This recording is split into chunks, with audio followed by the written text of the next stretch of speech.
guarantee those excellent conversations. We're coming in on lunch. We'll finish strong. Couple things, but we got first. I want to talk a little bit about the L3 problem, and we have a relatively new and fantastic research scientist at UMTRI, Dr. Zhang, who has joined us and is doing all sorts of interesting behavioral work. Actually, his lecture before he was hired was super interesting. It's still in my head about how we drift off a little bit while we're driving and what happens and can we measure it. So he's gonna give a talk about re-engageability. So if you're in this L3 world, how re-engageable are you? And then we'll hear from some of our new members before lunch. So Dr. Zhang, come on up. Thanks. All right. Thanks, Greg, for the nice introduction. My name is Zhang, and I'm an assistant research scientist at UMTRI. I actually just joined last year, and before that, I was a postdoc in the cognition and cognitive neuroscience area, also at Michigan. I did my postdoc for 5 years. So today I'm going to talk about something that sort of kind of integrates both my training in cognition, but also my exposure to the engineering world. So that is, measurement of drivers' re-engageability. So, all right. So I want you to imagine this. So you're in a self-driving car. It's like an L3 car. The car says, "Okay, driver, I know the road. You can do your own thing. I'm gonna take it from here." All right, so you start to perhaps read a book, but then suddenly a deer dashing out from the side of the road, and then the system says, "Take over, take over. This is a novel situation I've never seen before. Please take over." Right. So basically, you have to switch a task from reading the book to re-engaging with the driving, and you only have a window of a few seconds until collision. Now, the question is, the system assumes that you can take over the driving seamlessly when required, but can you? So this is something that could happen in a level 3 automation system. So level 3 automation allows cars to drive themselves under specific conditions. Driver can theoretically take their hands off the wheel and eyes off the road, but must be ready to take over when asked. Well, it's basically we're asking driver to go from being distracted doing something else to re-engaging the driving task in a matter of seconds. So this is now something that's, in the distant future. This is already happening. We know that Mercedes has already deployed their driver pilot system in California and Nevada under some strict operating conditions. Now, their website says that keep your eyes on the prize and we'll keep ours on the road. Now, Honda has their Sensing Elite system already deployed in Japan for a few years. GM also plans to launch their eyes-off driving in 2028. So it is true that these level 3 systems represent a significant engineering advance, that there's no doubt about that. But there are also it also raises some questions that I think will be discussed a lot in the near future. So why is re-engaging attention difficult? Now, as someone who with a cognitive psych background, I can tell you exactly why. It turns out that this is a classic problem studied in the cognitive neuroscience world. And there is a classic paradigm called the task switching paradigm. It's a simple task. It really has nothing to do with driving. And participants are presented with a series of words like wheel, ant, table, cloud, lion, and each word also has a cue on the corner of the screen. Now there is a hard cue and an arrow cue. Now if it's a hard cue, then participants are asked to indicate whether the word is a living or non-living object. So whale is a living object, right? Table is not. table is actually a different task, so I'm not doing the task switching. So if you see in this arrow cue here, you're instead asked to indicate whether the object is a bigger or a smaller item than a basketball. And if you sort of randomly interdisperse these cues, you will get trials where people do the same task as the previous trial, as well as switch trials where people do a different task than the previous trial. And if you just look at how fast they react to each of the words and just look at reaction time, you would get this so-called task switching cost. That is, people are slower to respond when there's a new task compared to is an old task. So this is pretty compelling and it's replicable across so many studies. But also, if you look at what happens in their brain, if you put people in an fMRI scanner and look at when people are doing this type of tasks, which areas in the brain activates, we would see lateral prefrontal cortex, which is, you probably know that, it's responsible for the most difficult, highest level executive functions. But also supplemental motor area that's responsible for motor functions because when you're switching into a new task, now you're having a different set of response rules that you have to activate. And also areas such as superior parietal cortex that is responsible for the coordination between vision and motor systems. So I'm not going to give you a full lecture of the cognitive neuroscience behind the task switching. And the idea is really just that our brain is not designed for this type of rapid task switching under pressure. It requires a delicate coordination between different brain areas, and some of the brain areas are engaged in the most challenging tasks that human could encounter. So now let's go back to the level 3 driving problem, right? Can humans really do this? Can we refocus attention on demand, regain control of the vehicle safely, while under extreme time pressure? And is their reaction helpful or harmful in these situations? So these are the questions that we don't yet know. So I'm trying to argue here that we're building systems that depend on a human ability that we don't yet fully understand. So what we're trying to do here is we've assembled a interdisciplinary team between engineering and psychology, really just trying to do two things. So first, we want to build the experimental infrastructure necessary to study this type of takeover problems. And second, once we have the infrastructure, we would like to collect some meaningful data to develop a predictive model of driver re-engageability. So at this point, we are pretty much finished with phase 1, and I can show you some example videos. And we're beginning to launch our phase 2 that's really ramping up the data collection effort. So as you can imagine, this type of problems can only be studied in a simulator. We cannot afford to put people on the real car in the real road and let them to take over. So what we've done in the past few months is transforming our VI grade simulator into a realistic, safe, and controlled testbed that is suitable for large-scale data collection. So we've had the VR headset that's tracking participants' gaze, pupil, and head pose as they, sitting inside their cabin. We have the mixed reality rendering that's responsible for rendering the virtual world, as you will see in a second. We record, of course, vehicle kinematics to see how participants control their vehicles during these takeover moments.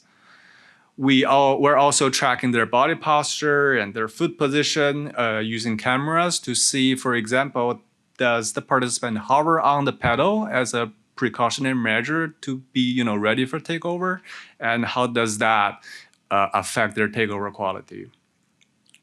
We are also asking participants to complete a secondary task. It's actually a game called Flappy Bird. You probably have already played that in your phones, but we're asking participants to play a very engaging task that commands their attention and response, right? To sort of absorb their attention, and we're tracking how engaged they are as they play the secondary task. And this is another view of the setup. So we have the participants sitting inside the simulator, and then the experimenter in the back trying to, control the start and stop of a scenario and all the data recording aspects of it. And I think maybe the best way to showcase this capability is to give you a little demo. Here we have one of our testing participants sitting inside a simulator fitted with the VR camera. And so on the top row, you see three cameras: the participant pedal camera, their side view, and then the third camera shows exactly like what they are seeing inside their VR goggle. And then you probably also can see a blue dot there. That's their gaze, right? That's where they're looking at the moment. And here, these three graphs below shows a brake. That's the first row, and then the steering, the second row, and then their throttle on the third row. And then you will also see a red line there. That's the moment when the takeover alert occurs. We won't be able to hear any sound here, but there's a loud sound. And there is also a visual display on the console tablet where the Flappy Bird game is displayed. It's a flashing red signal that says take over, take over. That's when the red line occurs. So let me play that.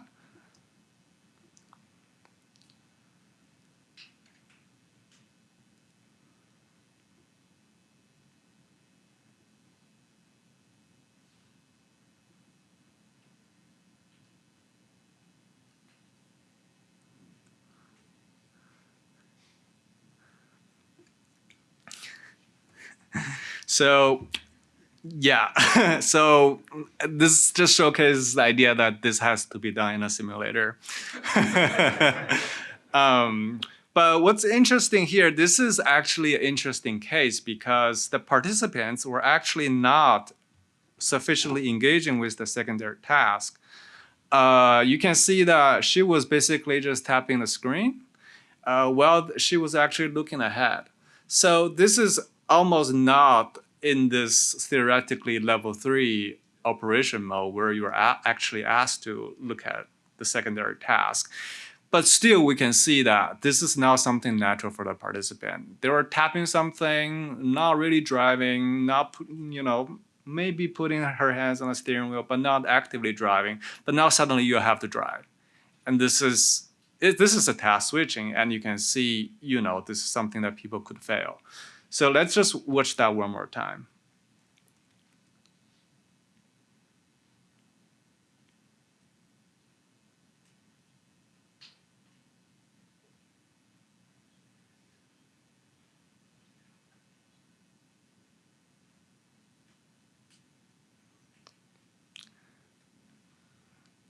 Yep. So it is a pretty dangerous situation and pretty scary for her, I would assume. So you might think that this is something that people just cannot do, right? But let's look at another testing participant. It's the exact same scenario. This is the advantage of doing this inside a simulator is we could see how people may react to this situation, the same exact situation differently, right? And what are the factors that might predict that difference?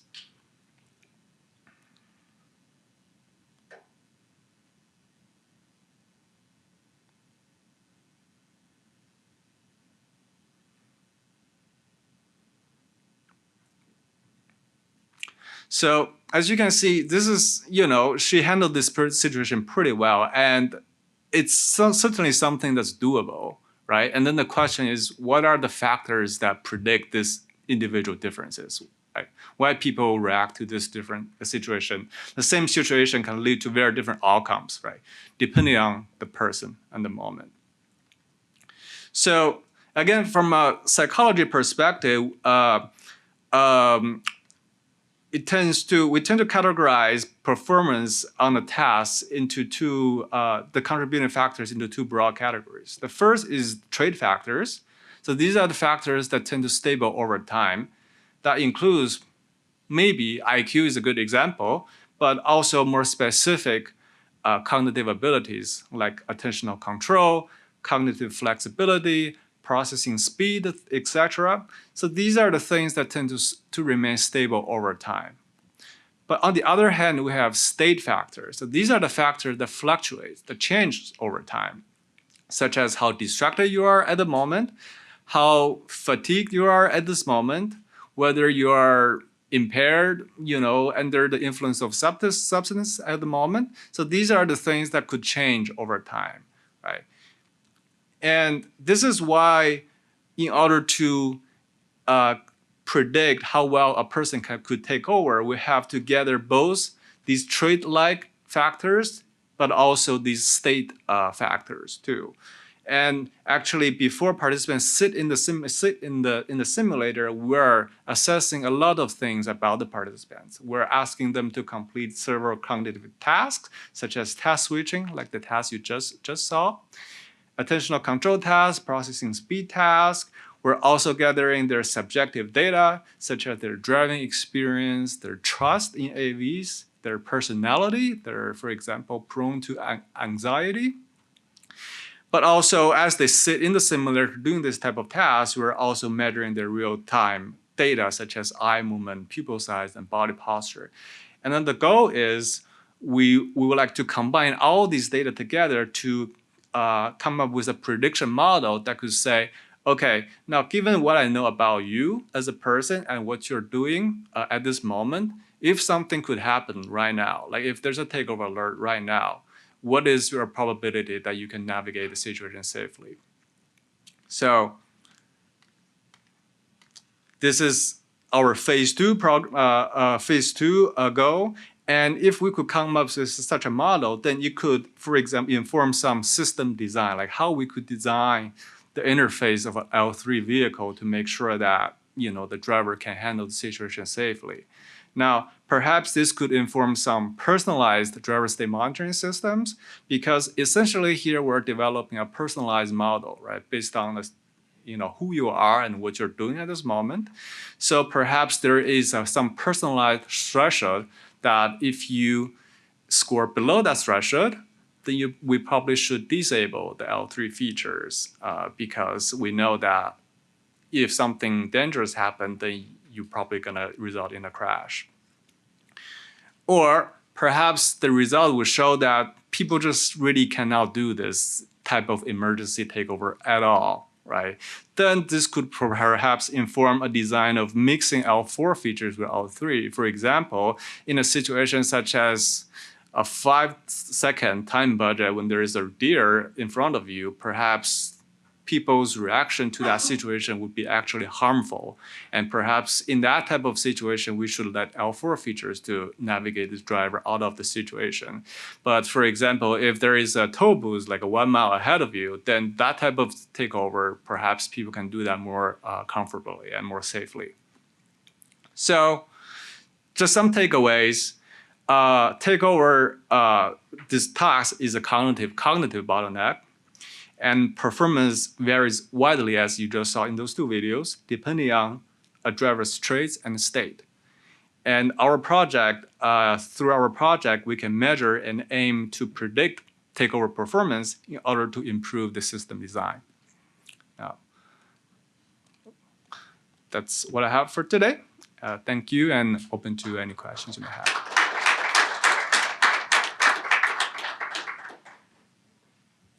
Yes. My question is, when we start having the debate on, level 4.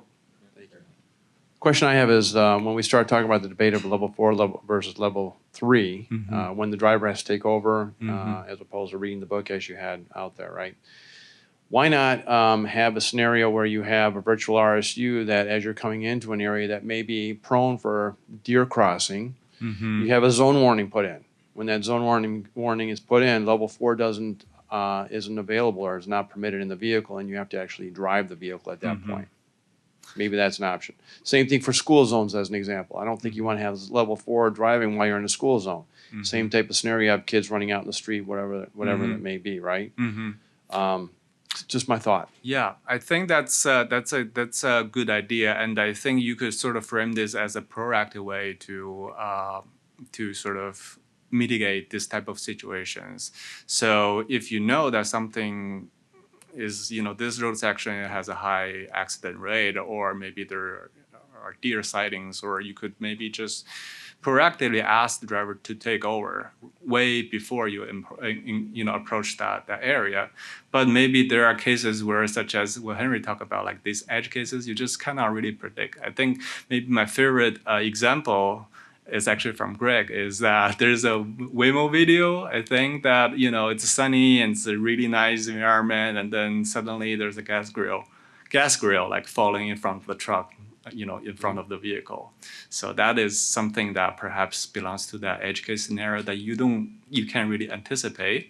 And in that situation, it's more of a reactive way of dealing with that situation. Sure. Yeah. And Well, in northern Michigan, deer crossings are not really an edge case so much. They're pretty common occurrence. But I would say at least it lowers the probability of having that type of an accident in place, right? Sure. You're still going to have those types of scenarios, but then, of course, those scenarios do become an edge case. Yes. Yeah.